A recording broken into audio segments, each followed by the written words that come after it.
কবর বলতে বুঝায় মানুষ আমরা মনে করি আশেপাশে, বাড়ির আশেপাশে 3.5 হাত গর্ত করে যেখানে লাশ রাখা হয় সেখানে মনে করি কবর। নারে বাজান না, কবর বলতে বুঝায় মানুষের মৃত্যুর পর থেকে শুরু করে কিয়ামত পর্যন্ত জগৎটাকে বলা হয় কবরের জগৎ। সুতরাং বাবারা আমার, আমরা যারা আগুনে পুড়ে মারা যায়, যারা পানিতে ডুবে মারা যায়, যারা হাঙ্গর কুমিরে খেয়ে ফেলে, তাদের কবর কোথায়? ইয়া দ্বারা মুসলমান শুনে নেন, আমার আল্লাহ তোমাকে বানাইতে সময় লাগবে না, হুকুম দিলে হয়ে যাবা।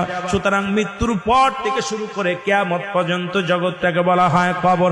এই কবরে যেদিন শোয়া দিবে, 1 নম্বরে আসবে একজন ফেরেশতা, তার নাম হলো নোমান ফেরেশতা।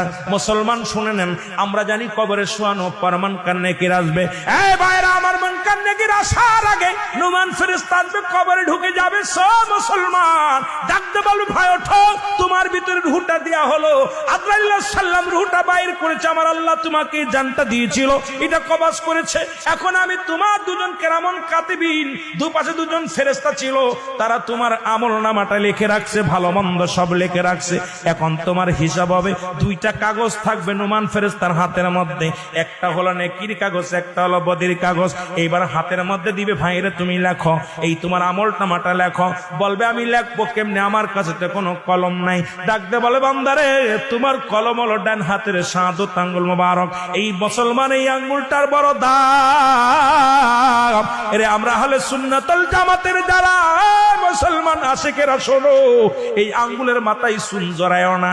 এই আঙ্গুল দিয়ে আমার নবী চন্ডকে দিয়ে খণ্ডিত করেছে, এই আঙ্গুলের বড় দাম। এই কবরের ভিতরে তোমার আমলনামাটা তোমার এই আঙ্গুল দিয়া লেখা লাগবে। বাবার এই আঙ্গুলটার মর্যাদা তোমরা রক্ষা করবা। জোরে জোরে চিল্লায় বলো ঠিক কিনা।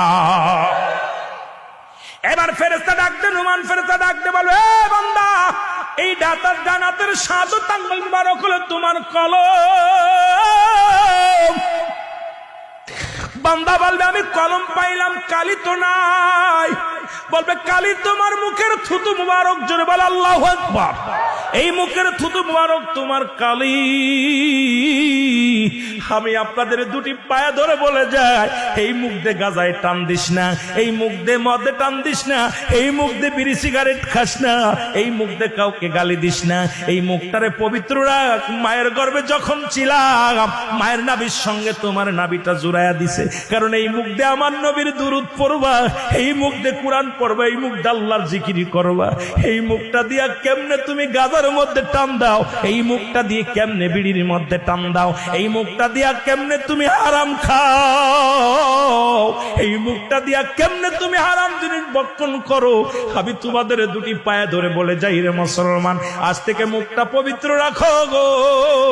এই মুখের থুতু মুবারক হবে তোমার কালি। বান্দা বলবে, আমি কালি পাইলাম, এখন কাগজ পাবো কই রে?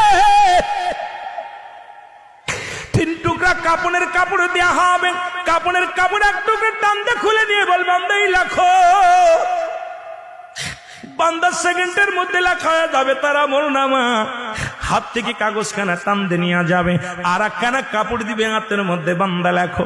এবার দেখবে 80 বছরের জিন্দেগি, কোথায় তুমি সিনেমা দেখছো, কোথায় তুমি অন্যায় করেছো, কোথায় তুমি জিনা করেছো, কোথায় তুমি ব্যভিচার করেছো, কোথায় তুমি মদের প্যান্ডেলে, জুয়ার প্যান্ডেলে ছিলারে বান্দা।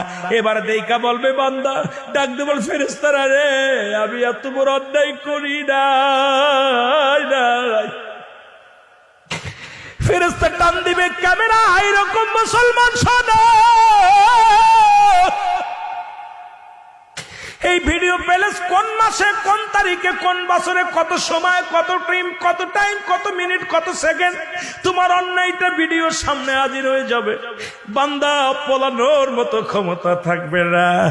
বান্দারে ডান দিকের মাটিগুলো বাম দিকে চাপ দিবে, বাম দিকের মাটিগুলো ডান দিকে চাপ দিবে। এই ডান পাশের হাড্ডিগুলো বাম দিকে চলে যাবে, বাম দিকের হাড্ডিগুলো ডান দিকে চলে যাবে। এই কবরের ভিতরে এই নোমান মুসলমান শোনো, ফেরেশতা তোমাকে আঘাত করবে, শত শত মাটি নিচেই চলে যাবে, গজ মাটি নিচেই চলে